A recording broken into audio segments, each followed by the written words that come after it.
What's up, everybody? Paul here. We have a special episode of Points of Experience today.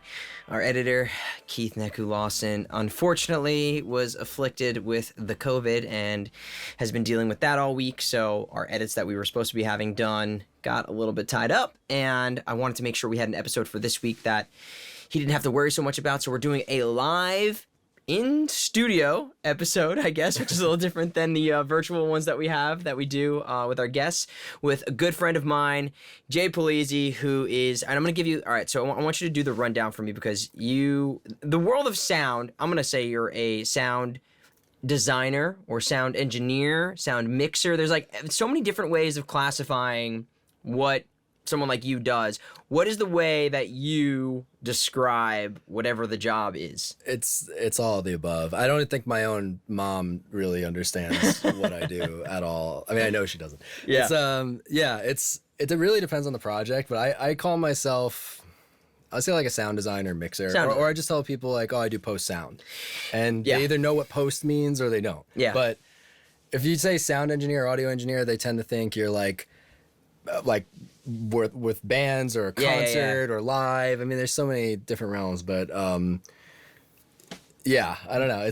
I usually just say sound designer or sound mixer or I do sound for commercials and TV. Yeah, sound. So just sound. The post end of things, which for those of you who don't know, for anybody is curious, so post usually means after the project's completed. It's everything after filming, principal photography, or whatever it might be, recording is done to finalize the production to be presented on whatever medium it is. What is so?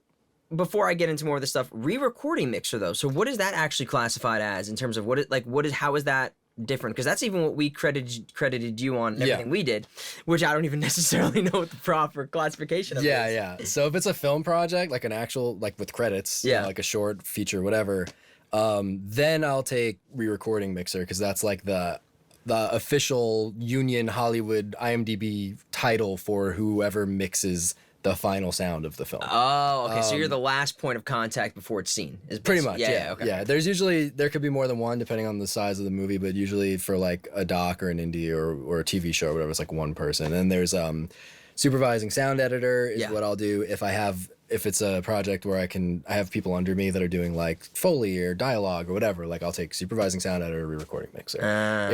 Or otherwise like sound editor is like the catch-all term for like anyone who just contributed audio to a project. And then, of course, there's like Foley artist, dialogue editor, and so on. Yeah.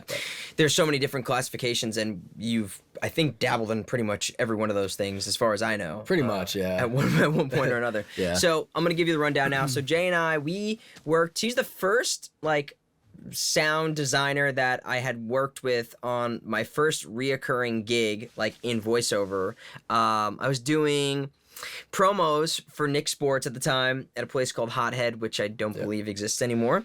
I think not as a facility, but the person who runs it is still there. And so we were working on like the Nick Sports promos. I was doing like NFL Rush Zone and Rob Dyrdek, all that stuff that was like sportsy, but somehow was on Nickelodeon. They were like, yeah, let's throw all that. Or like I guess it was like an animated show about like football players that had like monsters attacking them. NFL Rush Zone. Yeah, NFL Rush Zone. That was like the majority of what we did. So fun. It was, good times. Yeah. That's what we were doing there. And then Jay wound up working on my short film, Eris, the feature documentary that I produced, Madonna the Breakfast Club, also the television pilot that I did, Next Big Thing, and a bunch of other stuff you've helped me out. Yeah, I mean, we've had so much overlap from even like commercial projects and things that you've produced and been more technical behind the scenes roles and stuff too. So yes. Jay he is the go-to guy as far as I know with people in the industry. He does a phenomenal job on everything, and like I said, it's always a different set of things.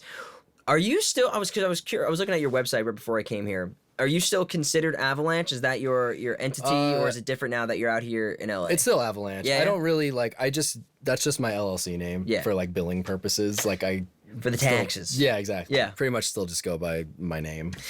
Did you wind up transferring everything? I know it's just stupid talk for a second, but did you wind up transferring everything from New York to LA when you moved here? Yeah, actually it was pretty, I don't think we really had to do much because I'm not incorporated or anything. It's just, although I should be probably at this point. Yeah.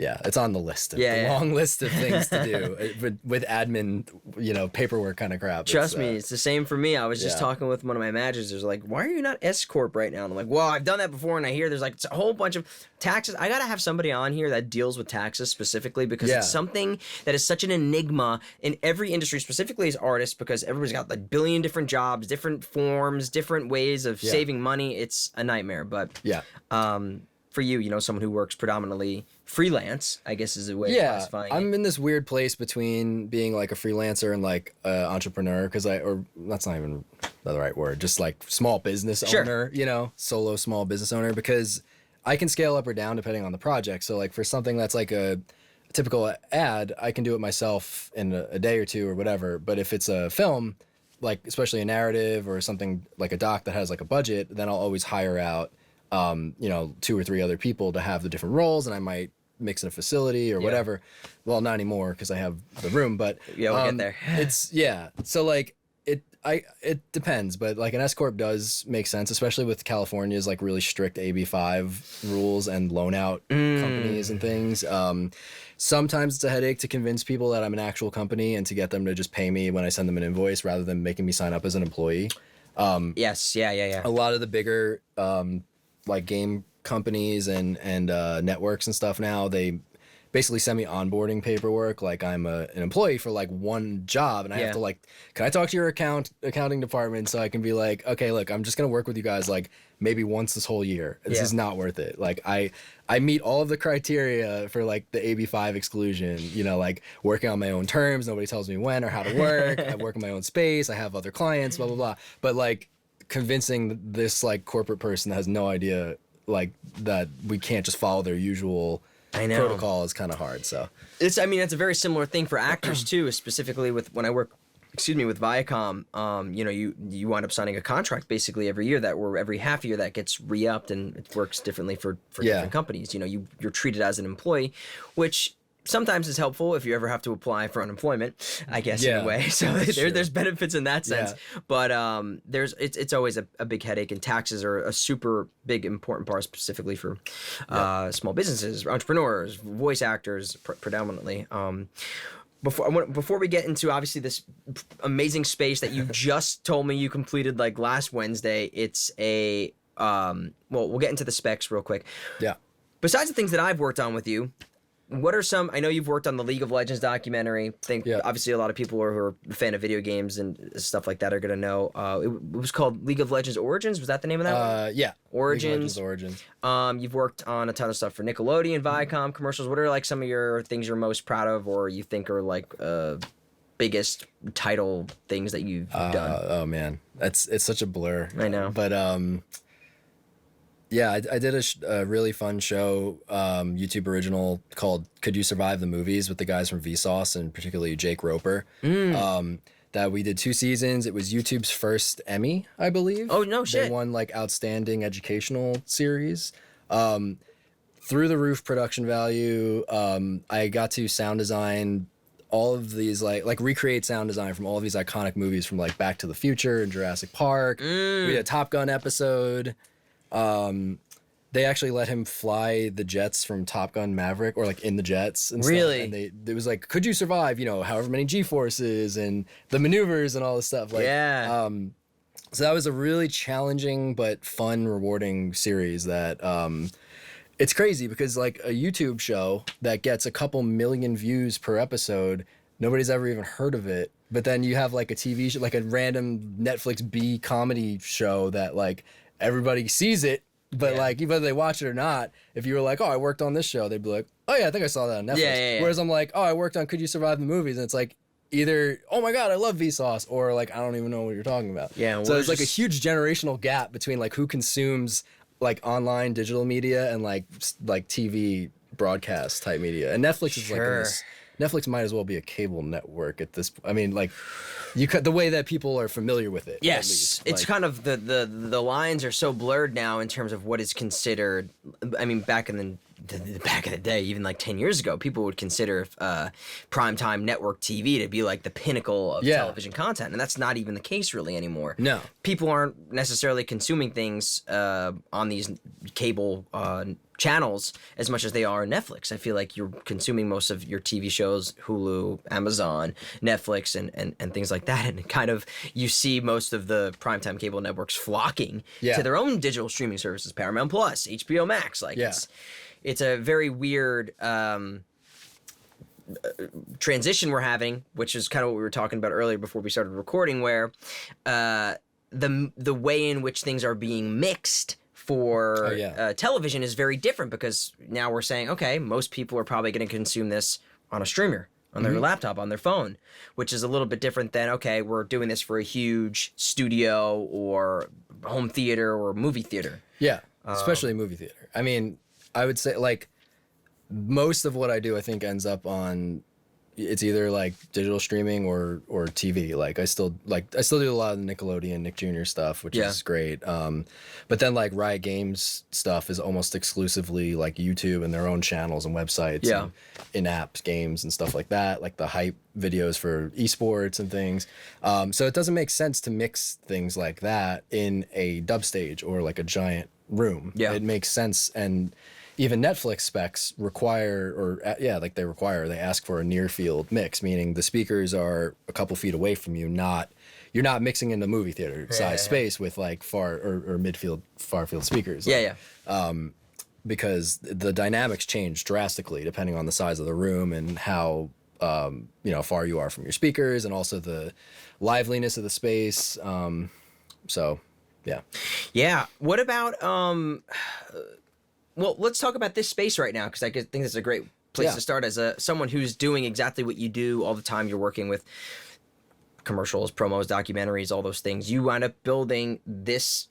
I'm going to put some B-roll over this right now so you can see exactly what his space looks like. It's so cool. How long did this take, first of all, to finish? From start to finish. Okay, so when I first bought the house, I worked with one architect who he's like the leading guy on this. He's just like a really well-known acoustic expert in building studios and stuff. But he has a very like, I don't want to say old school, but like zero compromise approach, where like he kind of wants to eat up all your floor space to create this perfect little anechoic box that sounds 100% accurate. But like, I didn't want to do this like. First of all, I like my floor real estate, and space and everything. And I feel like there are just more modern methods now that get you something that more closely resembles like an actual comfortable, ergonomic, usable space. So a lot of it is like layers. Like, so I found another, after learning what I could from the first guy, and then finally finding a contractor, I was like, okay, I'm just gonna kind of do this myself, but I definitely need help. So I found this amazing acoustic architect named Doug Greenlee with Sound Kinetics in Colorado. And he's got a very like modern mathematical design approach where he kind of like, it's all about layers. Like, so behind this wall, there's about 14 inches of just framing and fluffy insulation that's covered with like rock wool or something like that. It's actually like the pink fluffy, like R19 fluffy insulation stuff, for bass trapping that you want less dense. And then there's a layer of pegboard, like the stuff you hang tools on, so that all the low, like everything below, like let's say 400 hertz or something, kind of just goes right through it. And then some of the higher frequencies get reflected back. But in between that and the fabric, there's also alternating layers of faced and unfaced rigid fiberglass or rock wool insulation, and then the fabric, and then and this pattern of the stripes, actually, I don't know if, well, you can't see it now, but some of it. Yeah, so the pattern of the stripes here is actually faced versus unfaced. So there's different types of material behind each color. So then I wanted to kind of like show that off, or at least have it be like, it's not just a aesthetics, it's like an actual pattern. And then the diffusion sort of puts back a nice balanced blend of the mid and high frequencies back into the room, so that it doesn't sound completely dead. Like, sometimes you walk into a recording studio that was built a while ago, or just, I don't know, some people like it, but it just feels like oppressive. It's like there's no air in the room. As soon as you say something, it's just like dead. Yeah. Like, and I really don't like working in those spaces. It would drive me crazy. And I also just think it's completely unnatural to mix in a room like that because nobody's consuming your media in a room like that. Yeah. And so I really wanted to build a space that was completely accurate but not completely dead. Yes. And I think it's been incredible. Like the ceiling, all of these wood faceplates are from this company called Arithmetic Design, also out of Colorado, that they're just like mathematically designed to reflect, sound in the proper way to be aesthetically pleasing. Yeah. Blend of frequencies back into the room in a natural way. So, for people who don't really understand, I want to talk about that because a lot of people who watch the podcast are into voiceover in some way, and obviously there's kind of a linear way of speaking that someone who deals with sound, especially mixing things in a room like this, that might have a crossover apply, but it's also very different. Most people think that, okay, as a voiceover artist, I want to just get as much stuff in this room as possible and really like get these like reflection filters, or like I'll put it in a box and just stick your head in there, and they want it to sound like they want to soundproof. I think they have this conception that I have to be in a soundproof room, and you were even telling me like this room is mostly soundproof, but I think from what you're even just talking about, it's more designed to keep sound out, yes, but to be acoustically pleasing and engineered to have the best acoustics. Can you talk a little bit about kind of the difference between like soundproofing and acoustic treating? Yeah. And kind of what the difference of those, and also why it's important for people to understand the differences? Yeah. So soundproof, people will just say, oh, I need to soundproof this, or like, but soundproofing is keeping sound out or in. Like you just don't want any sound to escape or pass through the walls or the windows or the floor or ceiling or whatever. Yeah. Which, unfortunately, the only way to do that is you have to stop air from passing through those surfaces and vibrations, which the only way to do it really is construction. I mean, you could throw up all the curtains and panels and things in the world, but if there's a way for vibrations or air to travel through a surface, it's going to. Yeah. So there's only so much soundproofing you can really do without construction. Like in this case, we have really dense multiple layers of drywall with asphalt roofing material in between them on resilient channel that has no contact with the studs. Yeah. Like there's very specific ways you have to install these things. The attic is completely insulated, stuffed with insulation. Like the weakest point is the door because it's a single door, not a double door, and there's a gasket. But other than that, I mean, it's pretty quiet in here. But because I'm mixing, it's not the end of the world if I hear the occasional like sound from outside. I don't really hear anything, but it's not the end of the world because whatever I'm playing is usually loud enough to cover it up. Yeah. But if you're recording, you do want obviously like completely silent. And then when it comes to acoustic treatment, that's making the room itself sound good. Yeah. Or neutral or balanced, or what depends on what you're trying to do. So if you're recording and you want it to be a booth, like I think you can record in here and it will sound good. I mean, think it would sound amazing. Mic is a little far away right now, so we'll see. But but even like right here, you can just, if we get up on the mic. So if you're doing some voiceover in here, it should sound totally fine. And you've got an air conditioner going, and it's like there's actual noise. But do you know what the noise floor is in here if everything's off? Do you know if everything's off, it's like probably like 20, 30, unless like a helicopter flies by or something. Wow. It's really quiet. It's completely silent. Yeah. But this air conditioner, I think, is like 37 dB or something. It's really quiet. But actually, I hear a bird. There must be a bird in the tree like right outside. But it's very faint. Yeah. Yeah. So you could still record in a room like this. Yeah. But when it comes to like voiceover, especially like at home, a lot of people are like, oh, let me just throw up some blankets in a closet. And then it sounds like you throw up some blankets in a closet. Like it sounds like a box. It sounds like you're recording like a phone booth. Like there's early reflections, especially in the low end, that like you just can't avoid without more mass or density. Or it's even better, like if I'm mixing voice recording, it's like I would prefer them to record it like in their bedroom out in the open, as long as it's quiet, and even if there's a little noise, at least it'll sound like natural and you're not getting like early reflections or that like boxiness of like a closet. if you treat the closet well and it sounds good, awesome. But a lot of times it's like, or they'll like go in the bathroom or something. That's like the worst thing you could possibly do, because that sounds like you're in a tile bathroom. It's like you just want to minimize the reflections, like the early reflections, as much as possible. Like, so what are early reflections for people who are new to this? An early reflection is like the sound is gonna hit.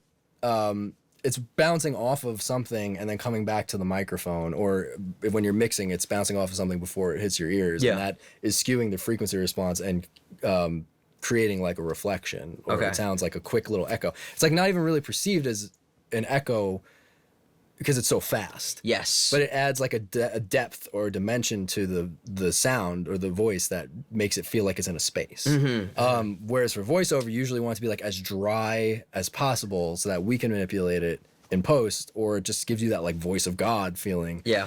Which comes from proximity to the microphone and just a lack of reflections. So I'm going to give you, we're going to do a little bit of encyclopedia knowledge here, because there's a lot of people that are new to this and they may not understand a lot of this terminology. What you just said, things are dry. Like, can you explain the difference between something being dry versus wet when someone's like recording or doing some sort of post-processing? Yeah, so wet is the processed or affected signal, and dry is the unprocessed or just raw signal. So like, I guess when it comes to, like, you could record, maybe theoretically, you could be in the middle of a cathedral, but if you're like this on the microphone, you'll still have a very dry, you'll hear the late reflections in the room later on, but that initial voice will still sound pretty dry and crisp. I don't recommend doing that. Yeah. But like, you can kind of bury the reflections in the music, or you can use like isotope or something, which is like a tool that you can like remove reverb and reflections, and it won't be perfect, but I would prefer that sometimes than, someone just going into a closet or something and being a foot away from the microphone and you hear all these other reflections and muddiness or boominess. And in terms of like, can you break down what muddiness and boominess are, kind of in terms of just like low end like resonances or reflections or honk or whatever, or like honkiness, or there's a million ways to describe sound. But yeah, I mean, ultimately you want to record in a space that's big enough or treated enough with enough mass, and foam doesn't do anything. For all those people that are going to go on Amazon and buy like the $40 12-pack of 1x1 foam squares or whatever, if you have like, you clap your hands and you hear like a ping or a little reflection or something, it might catch that. It'll go down, to like, I don't know, maybe the best foam goes down to like 3 or 4 kilohertz or something like that. But all the body of your voice and the fundamental of your voice and all that, it's not going to touch it. You need like fiberglass or like rock wool, mineral wool, like dense insulation kind of products. Bed mattress. Mattresses are great. Yeah. Couches. I mean, you could put blankets up and stuff, but it's not. I highly recommend GIK Acoustics. Great people. GIK, yeah. They, if you're looking to just spend a little money and get something that's like solid and works.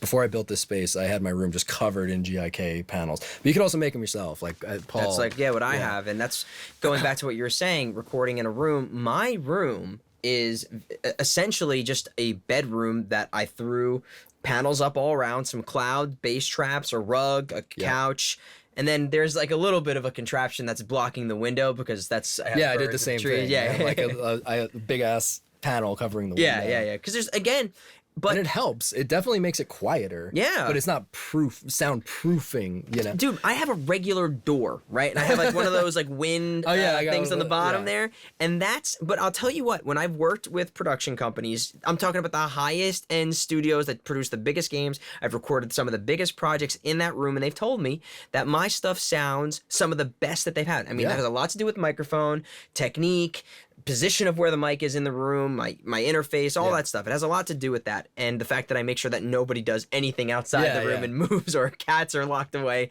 when I'm recording. But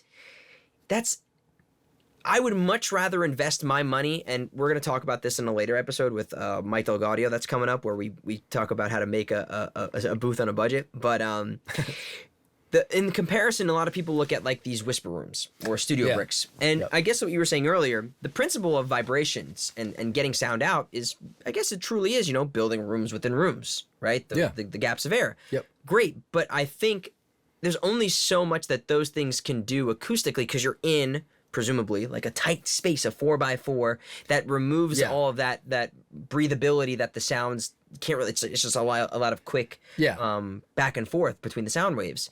What is your opinion on working with things like that, or people who have recorded in whisper booths or studio bricks or any of the other million versions of those? That, I mean, they're usually good. I mean, they're designed to just, like, the dimensions matter, you know? Like, if it's 4x4 or 4x5 or whatever, like, you don't want something that's, like, perfect square, but there's ways around it with treatment and the height, and it's also a lot of mic placement. Like, yes. If you have the mic, like, in the middle of the whisper room, that's, like, I think, don't quote me on this, but I think it's, like, the worst place. I think you want it to be, like, up front or on the, like, on the side or whatever. You want to play with the mic position. It also depends on your voice to find where it's not gonna like resonate or sit in like a null or a mode of the space. So like a mode is like a standing wave that causes either a peak or a valley in a specific frequency. So like if you have like a perfectly square 10 by 10 room, like you might get a huge dip at the mix position of like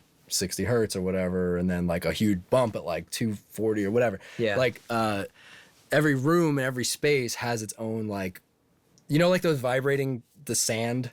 Yes. You know, like a plate with the sand on it, and then it vibrates, and then it makes those cool patterns. Well, imagine like you're standing on top of one of those little mini sand dunes, and that's like a certain bass frequency, and then you're also in like, then you walk down it, and then you're like a dip in one of those. That's how the air in the room functions if you just played a steady tone. So you could hear like, oh my God, there's tons of bass over here, but there's like no bass over here. And the goal of acoustic treatment is to even that out and make sure that, especially where you're sitting, mixing and or recording, is the most balanced place in that space. So in terms of plugins and things that help you or will help somebody else, I can imagine, and I'm gonna assume the answer here, when you get files delivered from an artist, like let's say that you're working with a client, they're doing a commercial for, I don't know, Paw Patrol. Let's just say that, for instance, because I just did one of those not too long ago. And let's say you get one of those, the artist hands in, and let's say they're a younger artist too, right?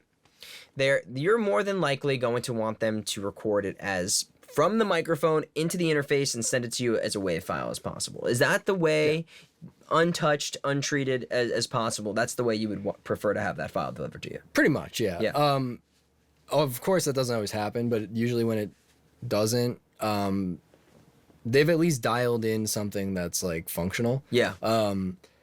Yeah, I would prefer to just get everything raw, but also it is really nice, like working, especially on like the Nickelodeon stuff where we have like really tight turnaround deadlines, and sometimes we're picking up VO like on the fly, and I'm getting files. Like I don't record anything. I work mix totally remote these days, but it's great when I can just plug it in and it sounds exactly the same as the files that they sent me 4 hours earlier. And it's got a little bit of, you know, I like a little compression or a little, if they have like a preamp that has like some light compression or an EQ or something that's not like destructive or like really specific, I don't mind if there's a little character to it, but because I can still work with it. But when it's like completely squashed or slammed or I can't do much with it. So it's like I would prefer less is more when it comes to like compression and EQ. Like if you want to like polish it up and make it like easier to work with, great, but don't like completely kill it with the dynamic range or like a huge like high-end shelf that's like really bright or sibilant. Like I like, you know, just a little bit. A little bit's fine, and that can be more than likely coming from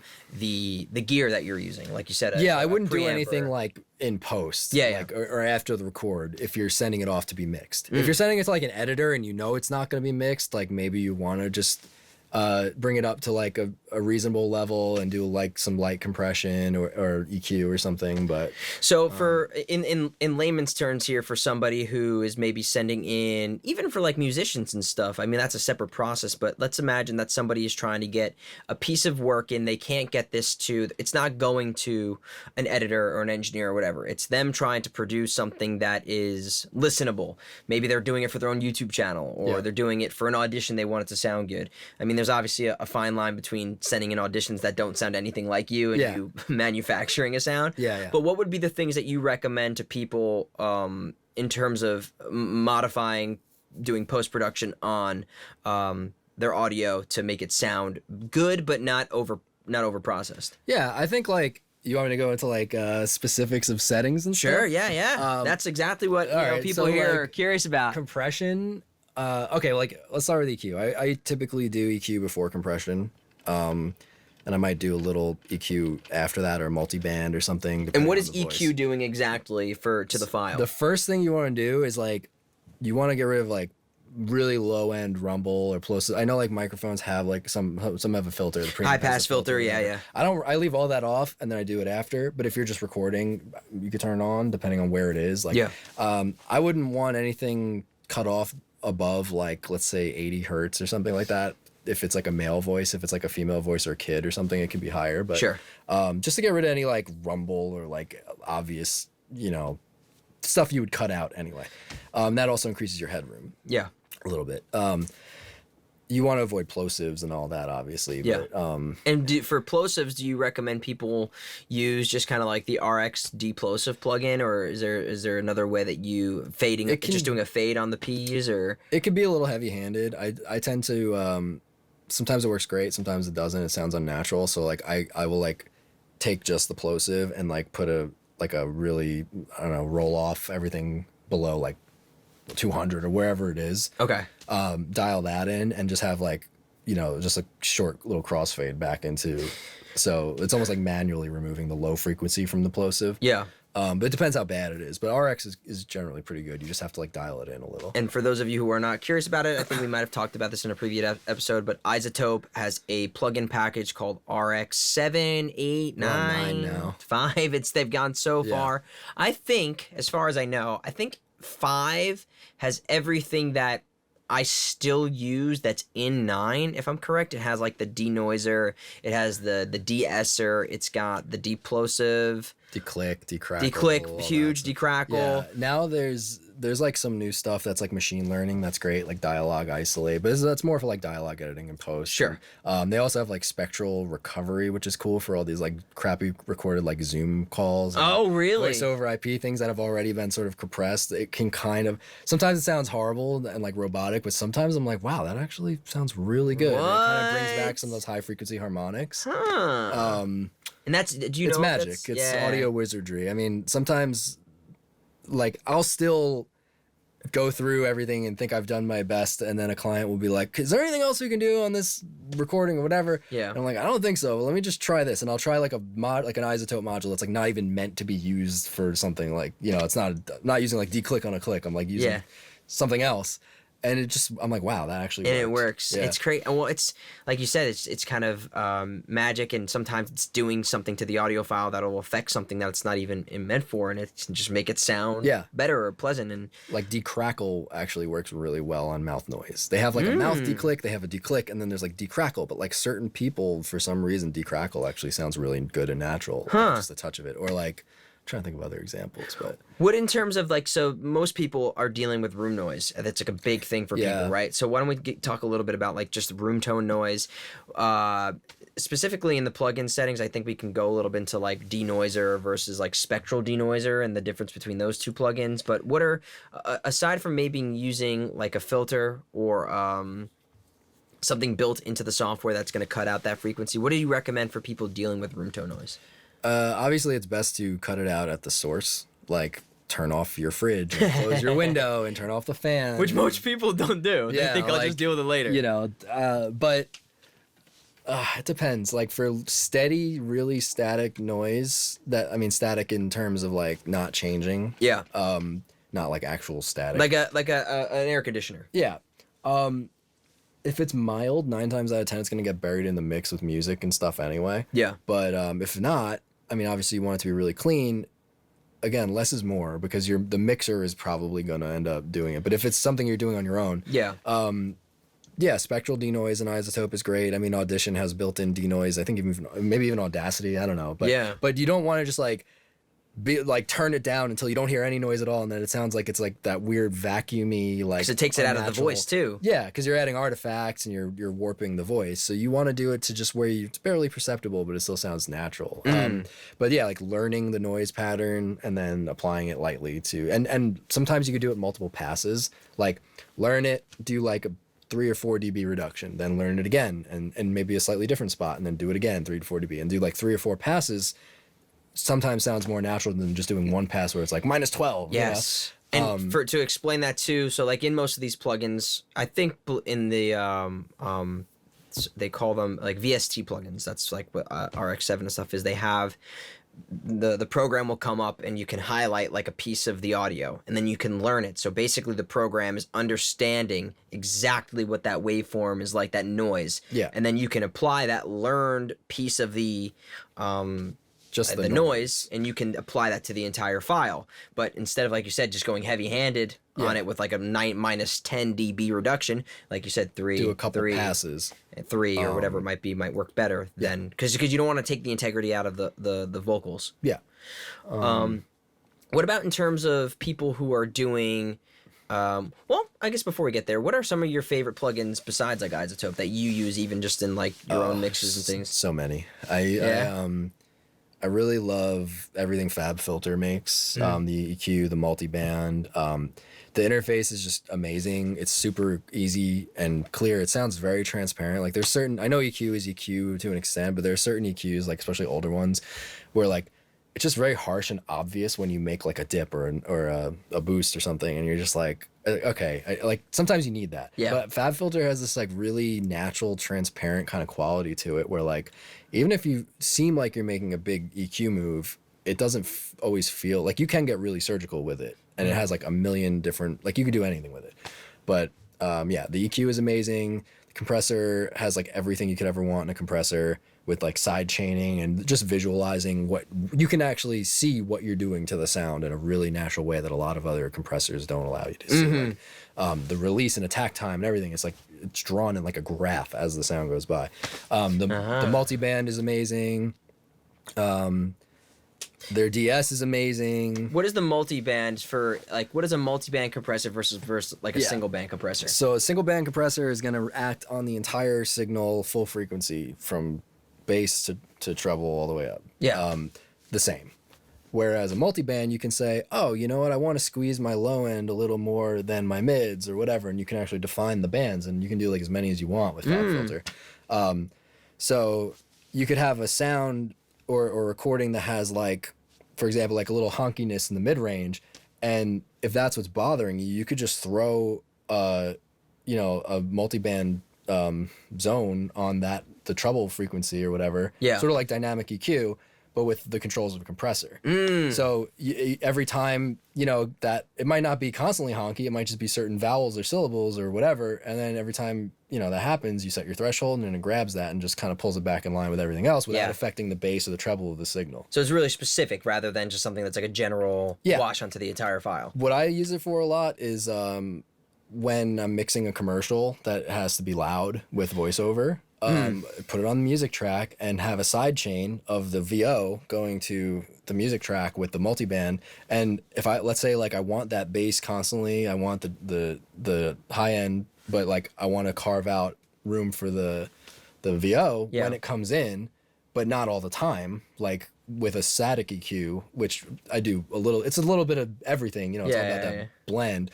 But you can have the like certain like the mids and the fundamentals of the VO duck with the side chain while not affecting the rest of the music signal, like the bass or the treble or whatever. So you're kind of just carving out this little dynamic notch whenever the voiceover comes in for the VO to sit in, and then it naturally kind of goes back to being full blast music when the VO's not.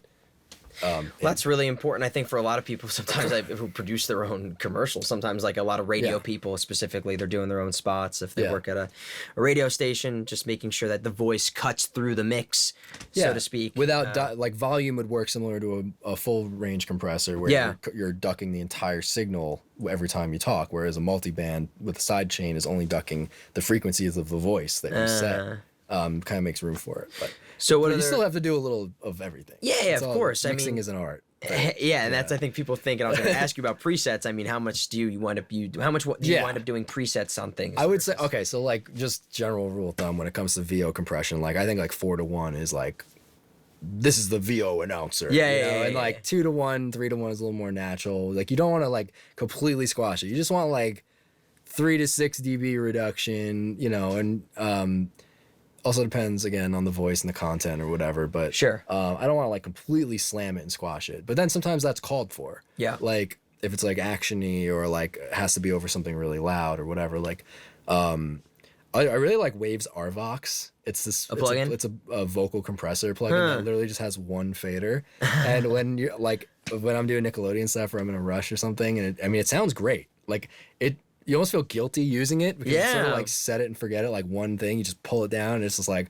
wow, it's nice and crunchy and it sounds good, it's cutting through, like it's easy to overdo it, but like I use it a lot. And it to just cut through the mix basically with a nice compressor. Yeah, exactly. Because otherwise you could sit there forever trying to dial in your compressor, and sometimes you have the time and it's worth it to do that, but sometimes it's not. You know, and it also depends on what whatever you're using it for is. Like if it's for a quick bumper or something, that's a little different than a fully produced television commercial. Totally.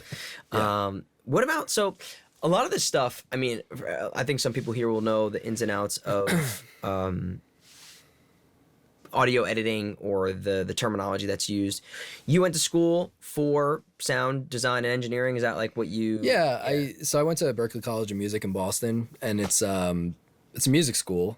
But I quickly realized I was not going to be like a rock star. So, and I always liked. I recorded like my own band and stuff before I went there, and so they had a program called Music Synthesis that's now electronic production and design. Yeah. And that was really sound design, like modular synthesis, like sampling, recording, a lot of avant-garde composition stuff and soundscapes, but also with like an emphasis on recording and mixing bands. So it was like a good blend of all the tech.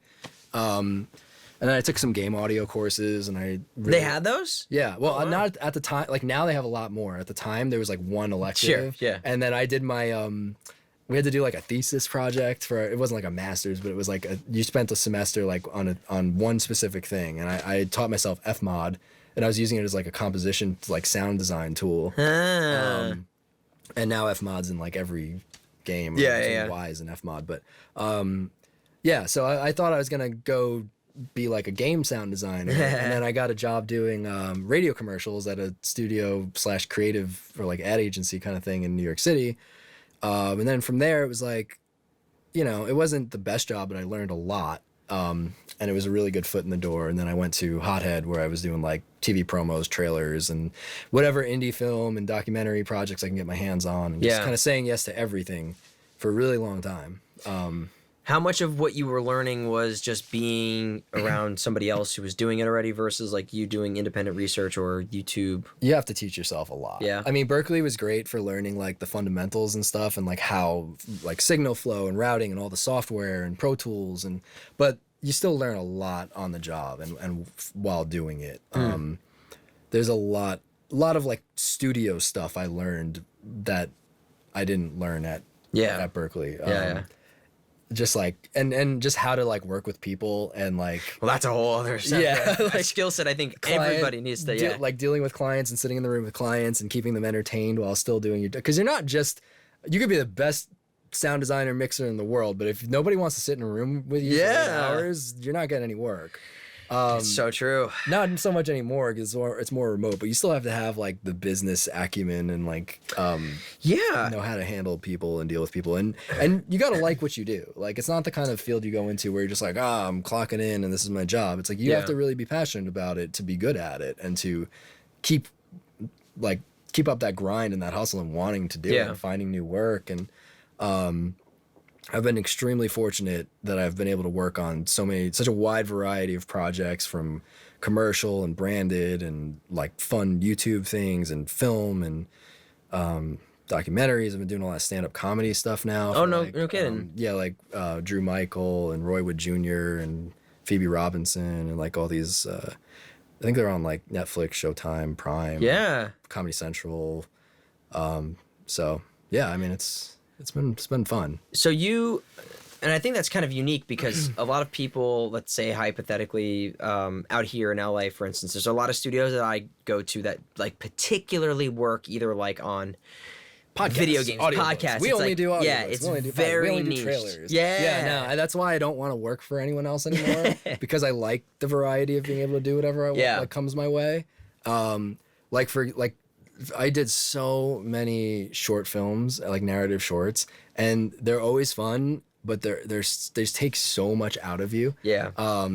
And the like payoff it isn't great. They don't pay well, and it's just they just go on, and you know, I'm very, again, grateful to have had the opportunity to do all that, and it led to features and documentaries and things. But like now that I have like a baby, it's like 6 months old. And, at this point, I'm really just focusing on like documentaries, stand up, and like commercial branded content. And that'll change, you know, as I go on. Like I'll definitely get back into narrative and maybe some series work and things like that. But it's just amazing, and there's no shortage of opportunities. That's the other thing. I know it's a really cutthroat industry, or it seems that way, and there's a lot of, you know, competition, but there is also no shortage of opportunities. You just have to be willing to like seek it out. And I know it sounds so cliche to like, oh, you pay your dues, but like, I mean, I did so many freebies and so many projects that just, I mean, at the time I was like, why am I doing this? It's just like, it's not worth it.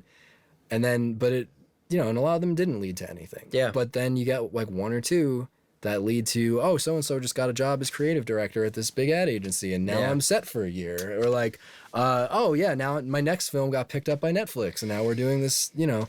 So you never know. You just never know where something's going to go, where it's going to lead. And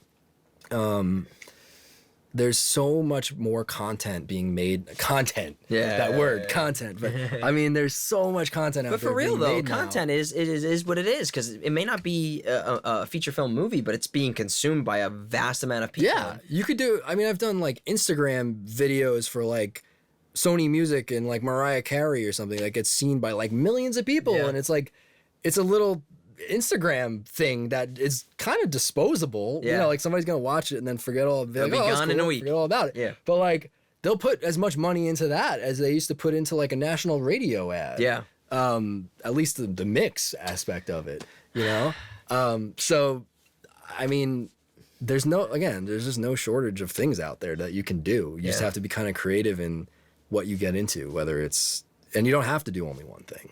I think it's good to spread yourself out and try to do as many things as possible. Well, it's funny what you were just saying a couple of seconds ago, where you know, you do all these short films for free and stuff. It's the same. That applies to everything. Whatever you are working on. When I was doing Columbia short films in New York, I worked on so many crappy Columbia or New York Film Academy or NYU. I was doing all these short films when I was in school. SVA, Brooklyn College, all of them. Long Island. I did every one. And the idea is, you want to surround yourself with a network of people who you believe in to a degree, that are passionate about what they're doing, and they're trying to level up their career at the same time. And people like to work with people who they know. And so many people that I've worked with that I did those short films, now they're off doing feature films, Sundance films, whatever. So even from like a voiceover animation perspective, do work with the students who are doing the animation stuff. This applies to every single, I think, artistic venture specifically, but it probably applies even more so to every job in general. But, and I think that's a really cool thing you were saying about, you know, diversifying yourself too, because you never know what niche you'll wind up like landing in, and having the ability to work within all of those mediums has got to be such an asset. What do you think are the differences between the mediums in terms of sound design or mixing? So in terms of like, commercial versus promo versus video game versus documentary versus narration, how do you apply, like, what is the mindset that is different? Like you were saying, you can't do short films and narrative films. Why is that? What is the difference between working on all these things? So like, I find commercials to be, I love doing commercials. I love ads. I love branded content, like, because it's short. It's fun and creative, but also technical. It pays well, and it's done when it's due. Like, okay, we're gonna mix this on this, and it gets pushed back or whatever, and the deadline. It's not the short film that'll never die. Like it's like, all right, here we are, 3 months into this $800 short film, and can we just try this or this? We need a new door sound here. And, I don't know, the drone in this scene just isn't doing it for me. Like, no, it's like, here's the damn soy sauce. And here's the sound it makes when you open it and when you pour it, and then here's some barbecue grill sound, whatever, and then here's the voiceover, and now it's going on TV. And that's it. And here's your money. So that's like, and also like, once your bills are paid, you can like pick and choose and focus on like the other things that you want to do and get into. So like I don't think there's any shame in like doing stuff that you're not like that's not like flashy or cool or whatever. Like I'll happily edit corporate videos all day if it pays my mortgage. I'll do the same thing voiceover wise. Yeah, you got to pay your bills. Yeah, exactly. So like I like that aspect of the commercial world. Yeah. When it comes to documentaries, I really love them because you learn stuff while you're working on them. They're usually cool stories. You still get to be creative, but it's a little more straightforward and less open-ended. Like you're mostly doing like backgrounds or B-roll or like reenactments or dramatizations or music or whatever. Yeah. As opposed to like, what does this sci-fi spaceship sound like? And how can I make it emotionally sound like not to bash narrative work. It's just it takes a lot of creative battery to do narrative. And the budget is usually not there, at least in the indie world. Sure. The budget typically isn't what it should be for a narrative, whereas documentary will have the same budget as a narrative feature sometimes and be like so much more straightforward and pleasant to work on. Yeah. You're not making spaceships usually.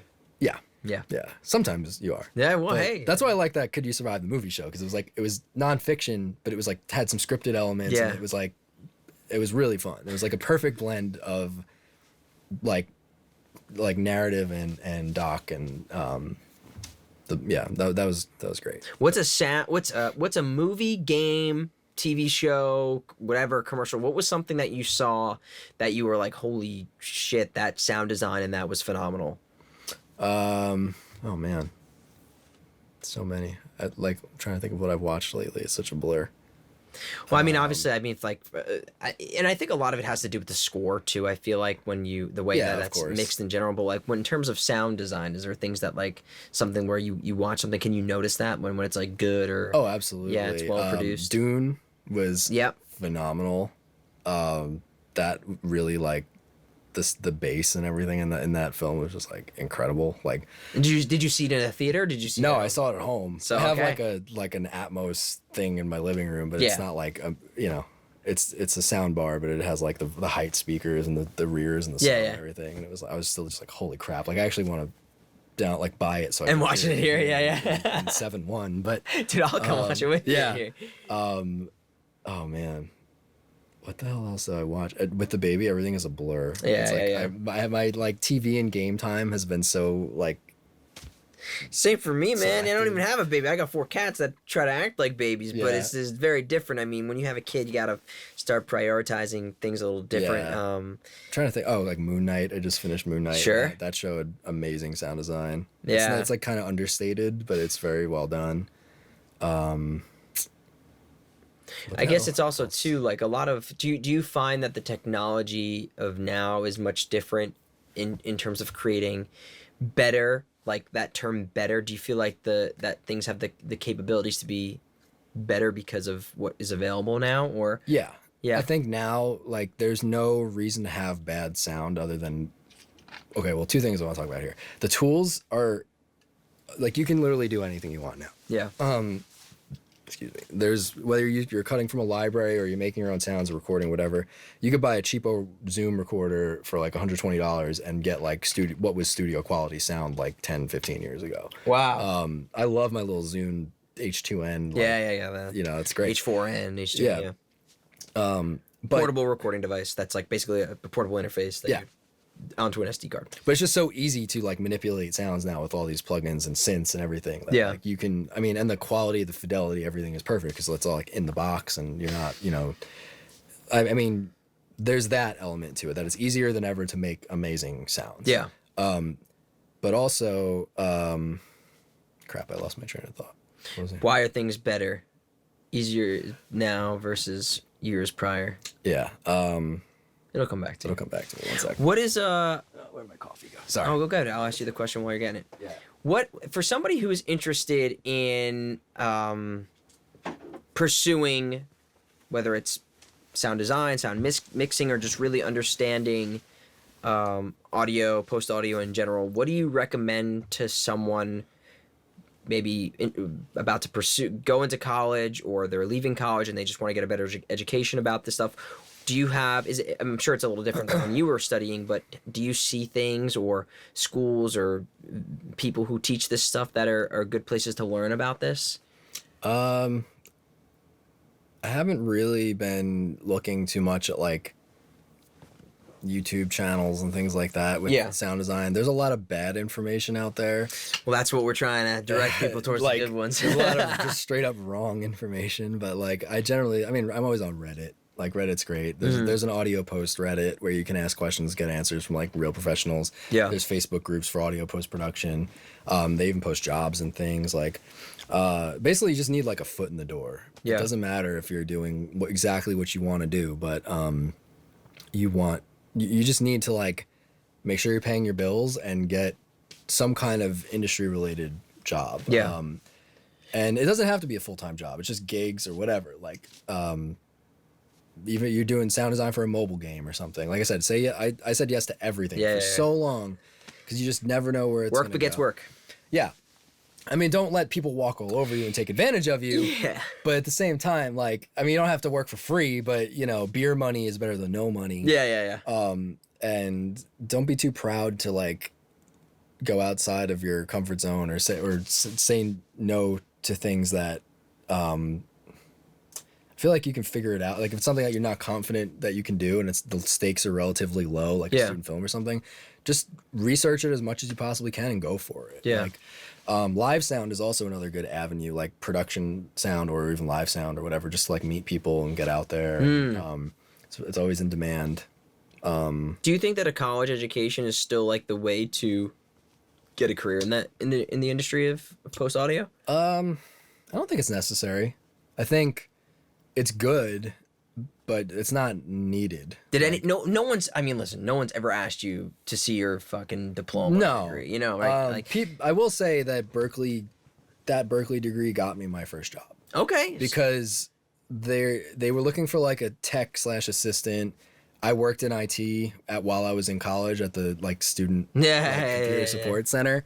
So I was just like exactly what they were looking for. And also they had like a previous engineer there that went to Berkeley. So they trusted people that went to Berkeley. And out here, you will find that a lot of the engineers that have like the good jobs or whatever, a lot of them went to Berkeley. Or a lot of the people that started their own businesses or their own sound companies, whatever. A lot of them are Berkeley grads. What do you think about shadowing, like people interested? Do you see that happens with people you've worked with or anyone you've worked with in the past where there's people eager to learn that they just shadow somebody? Because it would be cool. I didn't do it. I mean, if I had known someone, I probably would have liked to have had like a mentor or would you let someone do it for you? Yeah, I would probably pay them because I'd feel bad, making them like an intern or something. I mean, I've thought about hiring like an assistant or something, but thankfully I have a couple of people that I really trust that I work with often, and we have our own little dynamic. Yeah, well, I think it's a very particular set of skills to learn, and I think there is a lot of information out there, but you're saying that try to avoid the bad ones. There's always like a YouTube video on for specifically for like music production. I always feel like there's such bad information. No rules. I mean, there are rules, but there aren't like hard and fast rules. Like you can break the rules if you know why you're breaking the rules. Like it's not, but then it's like the best compressor settings for dubstep bass. And it's like, that's so subjective to the sound and what you're doing and the mix and everything. It's like, you can't just go on it's not like a video game where you're like copying like the meta PvP build. Yeah. It's like, oh, put all your points in this and then you're going to go kick everybody's ass. Or like, here's the best like M4 loadout in Call of Duty Warzone. Like, no, it's like, you have to like, it's so subjective and different for every song and every situation. And different, specifically for voices, singers. Like, absolutely. Nobody's voice is the same as anyone else's. It's like, you can't just slap a preset on it and be like, here's the best EQ for my voice. Well, that's a lot of things people do, as I noticed from music production, is that there are literally people selling presets. That's crazy. And maybe it works to a degree. Maybe there's some people who are sophisticated with it, but I think most people are, and this is why I'm curious about the educational aspects of it, is because I think most people want the quick and easy way to achieve a good result. Yeah. They want it to be automated, and granted there are ways of doing that, but you have to understand what is happening to the files to make an educated guess on what you should be applying to any sounds. And what you're doing when it's your own voice, you can be like, okay, this is the best, like this is where my microphone goes, this is my preamp, everything is unchanging. Yeah. Here's like here's what I dialed in for my voice that is the best. And that's great. But if you're like working on stuff from all over the place or different material and different content, like you have to adapt it. You can't just set it and forget it. Yeah. Well, I'm so guilty of like just presetting the hell out because I know my voice. I know exactly. But if a preset sounds good, it's good. Yeah. But like, it's gonna be different for every voice. Like you can go through the presets and be like, this one sounds the best on my voice. Yeah. Well, I've created. That's the thing with I use, and we can talk maybe a hair about this because you use Pro Tools. I have Pro Tools. I don't necessarily use it all the time because I find it easier for me to work in the Adobe Suite because I wound up working in Premiere and I work in Photoshop and everything moves kind of fluidly between them. I don't like that it charges you like a renting fee basically to use the software. Pro Tools? No, Adobe. Pro Tools does too now. Oh, it does? I mean, what if you had previously bought it? Then you keep it. And there's an annual update and support plan or whatever. That if you're not currently subscribed to it, you can't. Like you're stuck with what you have. But I'm thankfully like what's it called, like grandfathered into the update and support program. How did you do that? Because I've had it for so long. I wonder if I never let it lapse. I have it on my calendar to remind me every year because if you let it lapse, then you have to go back to the subscription model. We let it lapse in what sense though? Like if you don't update? It's like $500 a year or whatever, and if you don't pay that before it expires, then they automatically just say, okay, now if you want to upgrade, you have to buy the subscription.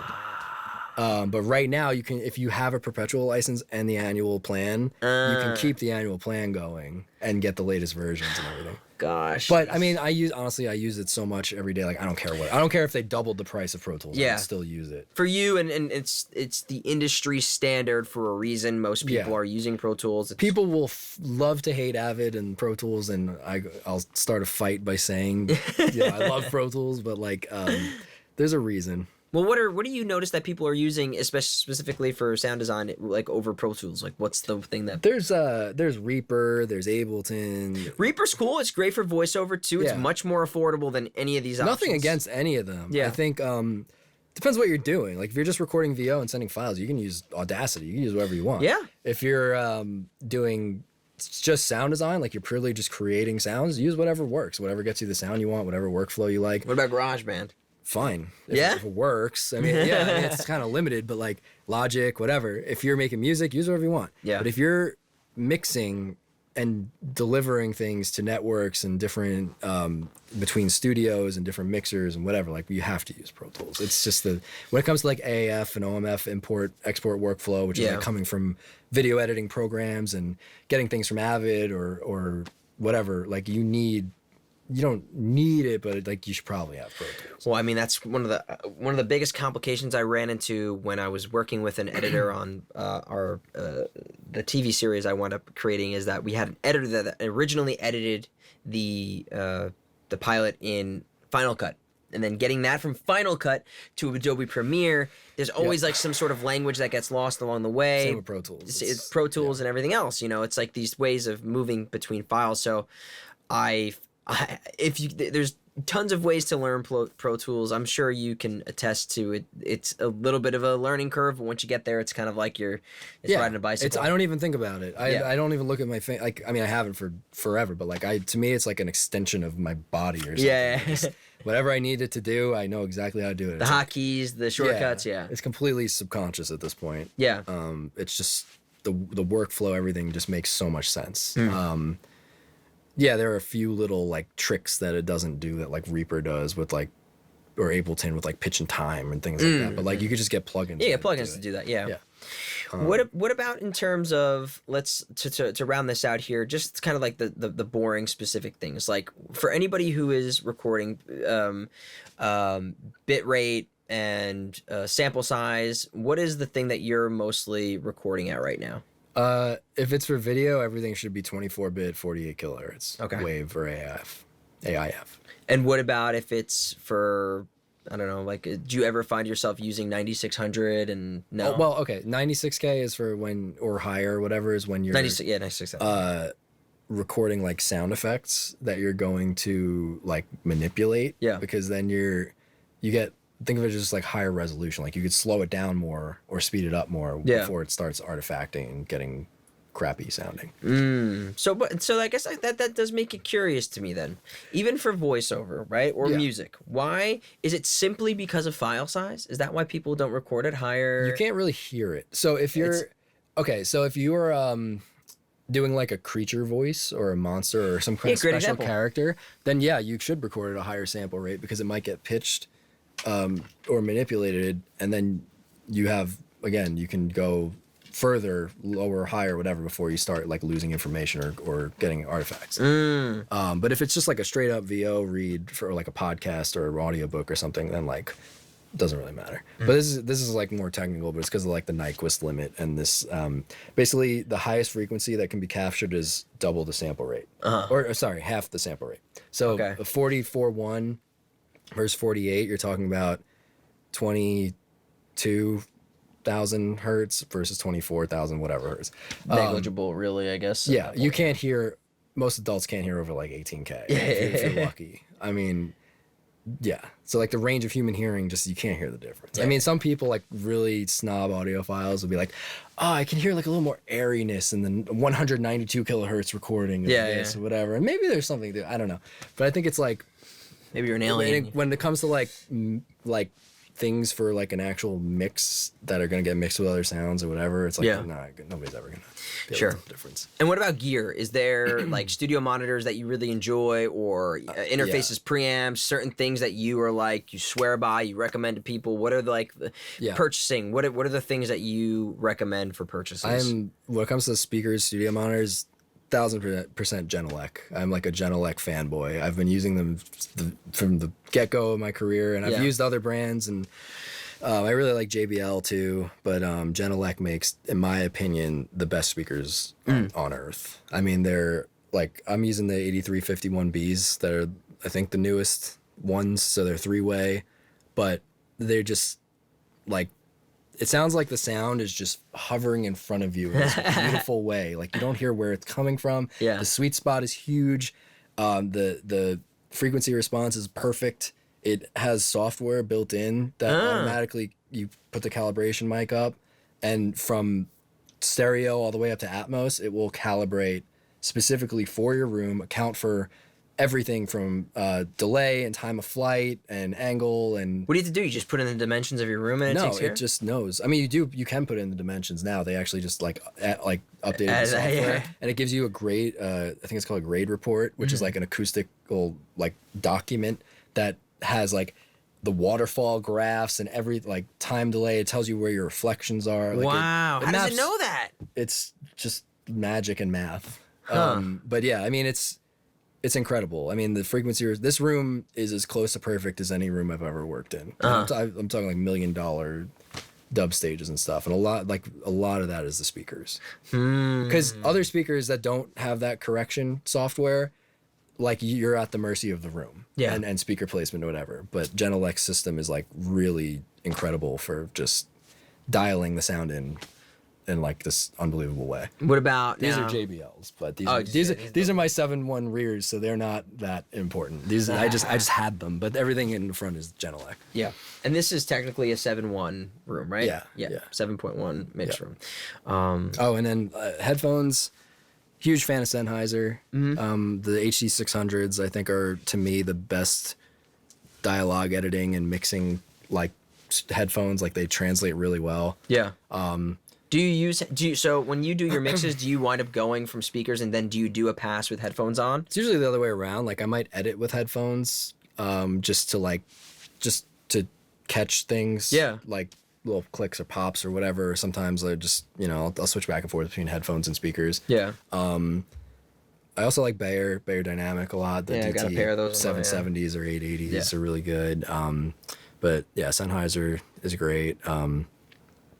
What else for interface? I always use the Avid interfaces, whether it's it used to be like 002, 003, now it's the Omni. I'll probably upgrade to a Matrix at some point. But yeah, I mean, it's just so seamless and Yeah. in the box. And in everything that you've worked on for me has always sounded great, and it's you have everything you need in here. I feel like, and more. I feel like your first client to come into the studio is gonna be like, oh, Yeah. okay, Yeah. okay. I mean, it's you pretty much. I yeah. have one. I'm working on a basketball documentary for Showtime, and the director stopped by the other day, and he was just like, "What the hell?" Oh, Like, really? Yeah. yeah. Oh, But man. yeah, you're the second person that's been in here. Oh, that's so crazy. professionally, Well, I'm so- honored, man. Yeah. It's so cool, and congratulations to all this. Thank I think you. people are gonna be very, very impressed, and it's not an easy thing to do. I'm sure. I mean, I just know you've been going through this whole process to make something like this for forever, and there are This people, is the dream come true. yeah. There's people who make studios like what you've done. This is essentially you converted your garage or a portion of your garage into this studio. And I've seen people who have done similar things like this, but it's just kind of like bare bones. It's not very, there's no design really in mind. It's like panel. Yeah, panel. I didn't want. I've been working like that for so long. Yeah. I wanted everything built in, architecturally, acoustically designed. It was like, I went all out.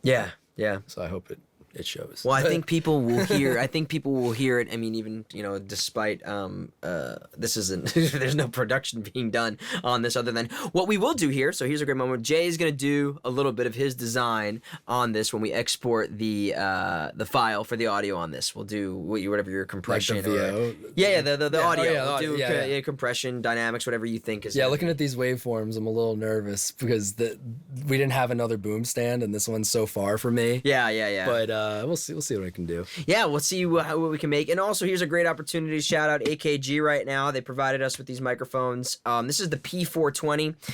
It's one of their new microphones, large diaphragm, dual capsule condenser microphone. It's honestly, I mean, hear for yourself. I've recorded on this on some of my YouTube videos, and I recorded on it in another podcast coming up, our episode with Kellen Goff. And it's a really good microphone. I think it's for the price point that it's at, and the capabilities you can do cardioid, figure eight, or omni-directional pattern. So, in the event if we only had, I don't really prefer to record anything like this where you're using an omni or figure eight pattern, two people at once. Yeah, you could do the figure eight. Yeah, we could have done that. It's just like, why not? You have two microphones, great. But if you're ever in a position where you're sitting around a campfire and you're trying to record the stories, sure, maybe. But it's a really good microphone. It's built very well. It looks great. Yeah, so check it out. What do these go for? These, I believe, they go for somewhere between 2 and 3, if I'm correct, or maybe it's especially for having the 3 patterns. Oh yeah, of course. I could be wrong. It might be 180 or 179. I'm gonna have to check. That's crazy. If that's the case, it's insane. It's a really dope microphone. Does it come with the? Comes with a shock mount. It comes. Yeah. It's really cool. It's and a good noise floor too, from what I was checking, and yeah, it's great. So thank you to AKG for doing that. It comes with a really nice hard shell case as well, which I always like for bringing on the road with me whenever I'm going to do something like this or record from a hotel under the bed of a hotel mattress. But cool, dude. Jay, thank you so much for doing this. My pleasure. It was fun. Yeah, I don't usually get to like be on camera or talk about anything. I'm usually just like the hermit in the little dark room. Yeah. But I think a lot of people don't know, and it's becoming more imperative. Not that you ever want to be.